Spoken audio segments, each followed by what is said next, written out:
පොඩි හාමුදුරුවන්ගේ පාලි පාඩම්.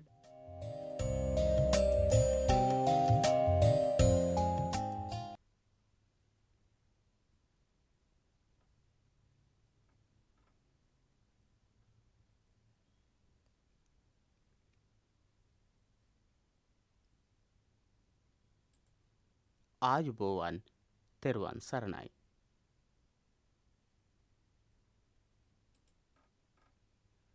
පාලි ඉගෙනීමේ අවශ්‍යතාව කියන පාඩම අපිට කතා කරන්නට තියෙනවා 7 පන්තියේ දහම් පාසලේ 7 පන්තිය 7 වෙනි ශ්‍රේණියේ අපිට ඉගෙන ගන්නට තියෙනවා පාලි පාඩම් කිහිපයක්.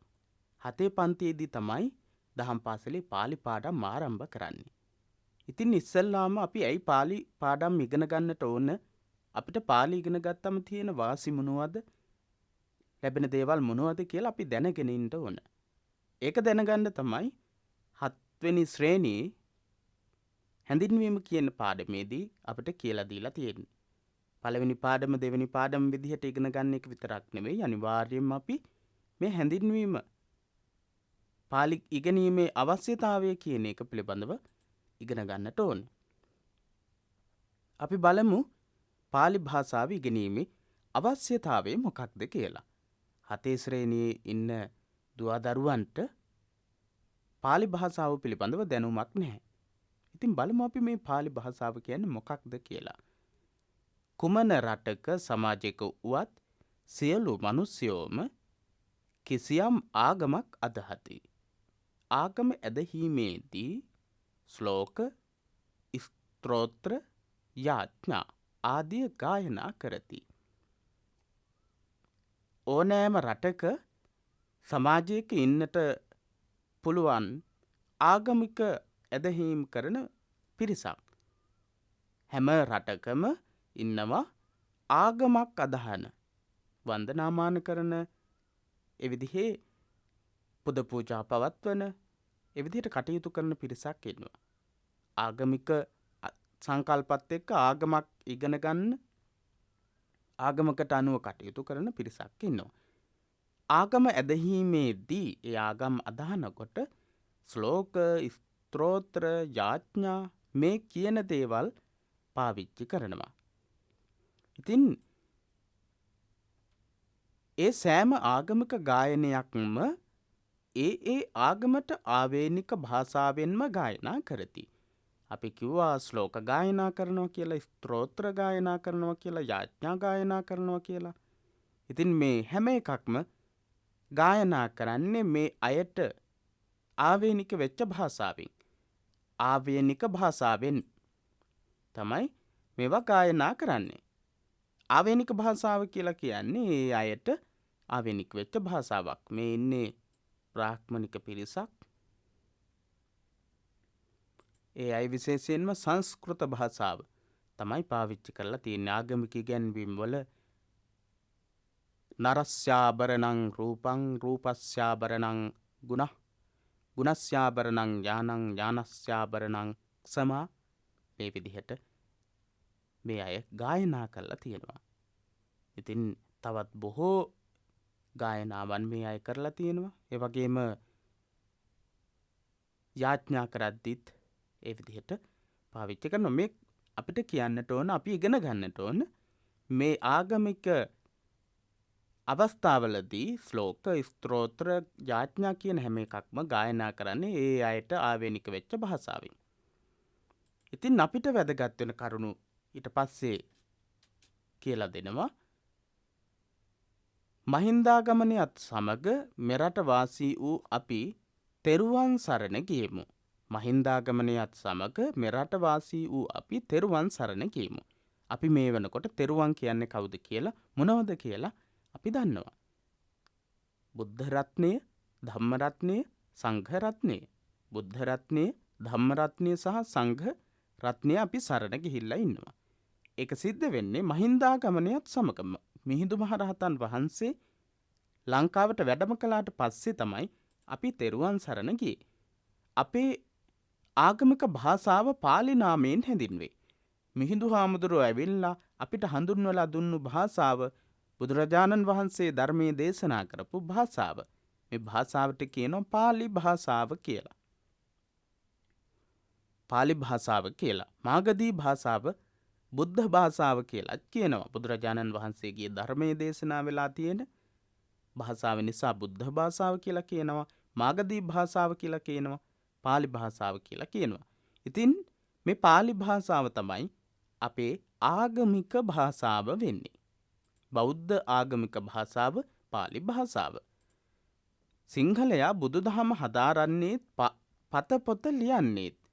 සිංහලයෝ සිංහල වෙච්ච අපි බුදුදහම හදාරන්නේ ඊට අමතරව පොත්පත් ලියන්නේ බුදුදහම හදාරන්නෙත් පොත්පත් ලියන්නෙත් සිංහල භාෂාවෙන් වුවද බුදුරජාණන් වහන්සේ දහම් දෙසුවේත් එම දේශනා එක් රැස් කොට සංග්‍රහ කළ ත්‍රිපිටක ග්‍රන්ථ රචනා කොට ඇත්තේත් පාලි භාෂාවෙන්. බුදුරජාණන් වහන්සේ ධර්මයේ දේශනා කළේත් ඒ හැම එකක්ම සංග්‍රහ කරලා රචනා කරලා තියෙන්නේත් පාලි භාෂාවෙන්. බුදුරජාණන් වහන්සේ ධර්මයේ දේශනා කළේත් එවැගේම එම දේශනාවන් සියල්ලක්ම අන්තර්ගත වෙලා තියෙන ත්‍රිපිටක ග්‍රන්ථ රචනා කරලා තියෙන්නේත් පාලි භාෂාවෙන්. ත්‍රිපිටක ග්‍රන්ථ සූත්‍ර පිටකය, විනය පිටකය සහ අභිධර්ම පිටකය. සූත්‍ර පිටකය, විනය පිටකය සහ අභිධර්ම පිටකය කියන මේ පිටක තුනම රචනා වෙලා තියෙන්නේ පාලි භාෂාවෙන්.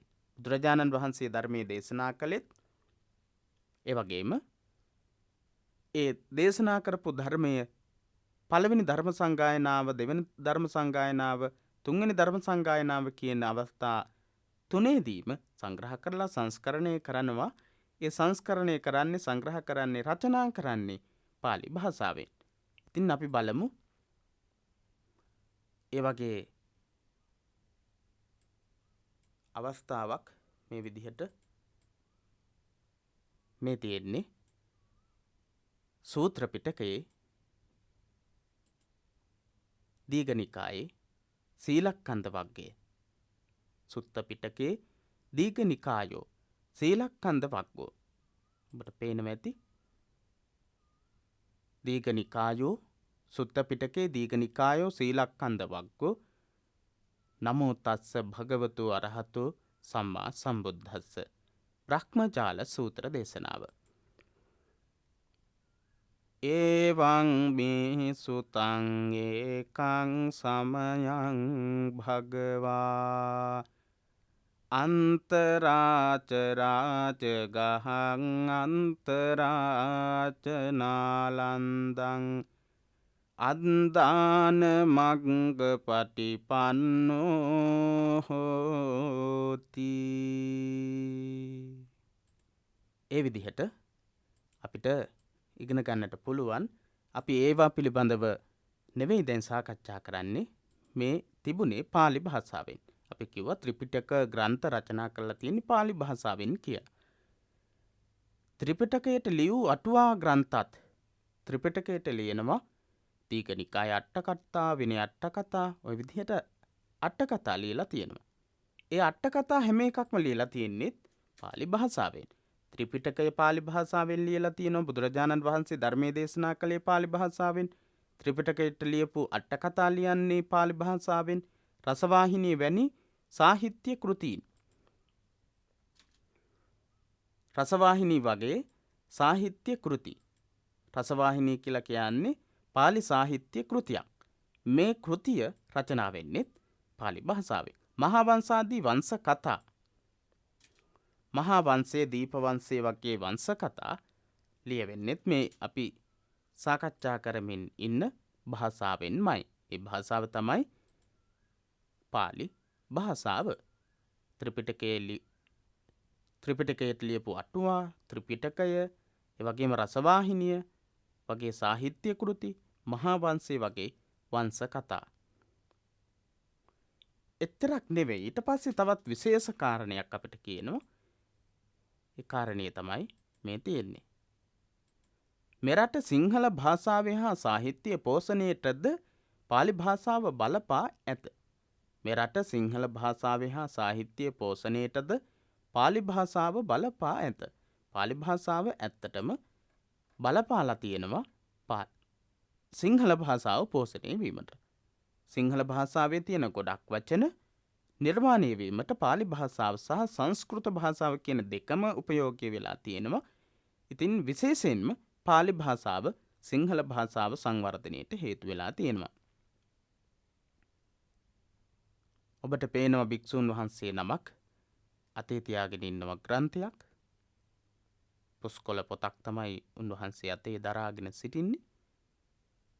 අතේ දරාගෙන තියෙන පොතේ මෙන්න මේ විදිහට ඔබට දැක බලා ගන්නට පුළුවන්. මේ ලියලා තියෙන්නේ පාලි අකුරු වලින්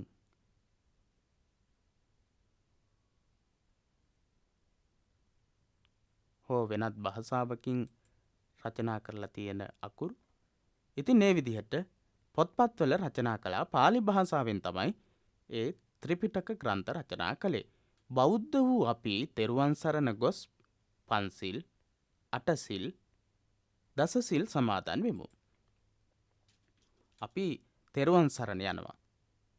බුද්ධං සරණං ගච්ඡාමි, ධම්මං සරණං ගච්ඡාමි, සංඝං සරණං ගච්ඡාමි කියලා තෙරුවන් සරණ යනවා. එහෙම තෙරුවන් සරණ ගිහිල්ලා පන්සිල් සමාදන් වෙනවා, අටසිල් සමාදන් වෙනවා, දසසිල් සමාදන් වෙනවා. ඒ වගේම තෙරුවන් වන්දනා කරනවා. බුද්ධ පූජා, බෝධි පූජා පවත්වනවා. බුද්ධ පූජා, බෝධි පූජා පවත්වනවා. පිරිත් සජ්ජායනය කරනවා. පින් අනුමෝදන් කරනවා. අනිත් අයට සෙත් ප්‍රාර්ථනා කරනවා. මේ සියලුම දේවල් සිද්ධ කරන්නේ පන්සිල් සමාදන් වෙනවා.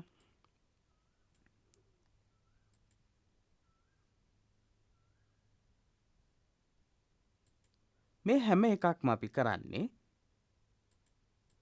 පන්සිල්, අටසිල්, දසසිල් සමාදන් වීම, තෙරුවන් වන්දනා කිරීම, බුද්ධ පූජා, බෝධි පූජා පැවැත්වීම, පිරිත් සජ්ජායනා කිරීම, පින් අනුමෝදන් කිරීම, අනිත් අයට සෙත් ප්‍රාර්ථනා කිරීම, මේ හැම එකකදීම අපි පාලි භාෂාව පාවිච්චි කරනවා. අපි පාවිච්චි කරන්නේ පාලි භාෂාව. මේ සියල්ල සිදු කරන්නේ ආගමික භාෂාව වූ පාලියෙන් රචනා කොට ඇති ගාථා හා ගද්‍ය පාඨ උපයෝගී කරගෙනයි. ආගමික භාෂාව වූ පාලි. අපේ ආගමික භාෂාව කියන්නේ පාලි කියලා අපි දැන් ඉගෙන ගත්තා. ආගමික භාෂාව වූ පාලි වලින් තමයි මේ හැම දෙයක්ම අපි සිද්ධ කරන්නේ. ඉතින් මේ විදිහට දොහොත් මුදුන් දීලා, දොහොත් නලල් දීලා වන්දනා කරන්නට ඕන. මේ විදිහට තමයි වන්දනා කරන්නට ඕන. සමාජයේ කොතරම් වෙනස් වුවත් ශාසනික කටයුතු සිදු කිරීමේදී යොදා ගන්නා පාලි ගාථා හා පාලි පාඨ ඉවත් කිරීම සුදුසු නැත. සමාජයේ කොයිතරම් වෙනස් වෙලා තිබුණත් අපි යම්කිසි ආගමික කටයුත්තක් සිද්ධ කරද්දී පාවිච්චි කරපු, අතීතයේ ඉඳලා පාවිච්චි කරපු පාලි ගාථා සහ පාලි පාඨ ඉවත් කිරීම සුදුසු නැහැ. ඉවත් කිරීම සුදුසු නැහැ. පාලි ගාථා වලින්, පාලි පාඨ වලින් තමයි ඒ පූජාව හෝ වන්දනාව හෝ සිල් සමාදන් වීම හෝ මේ කියන හැම එකක්ම කරන්නට ඕන. පාලි ගාථා හා පාලි පාඨ වලින්. ශාසනික භාෂාව මුළුමනින්ම ඉවත් නොකිරීම අපේ සම්ප්‍රදායයි. ශාසනික භාෂාව මුළුමනින්ම ඉවත් කරලා දාන්නේ නැහැ.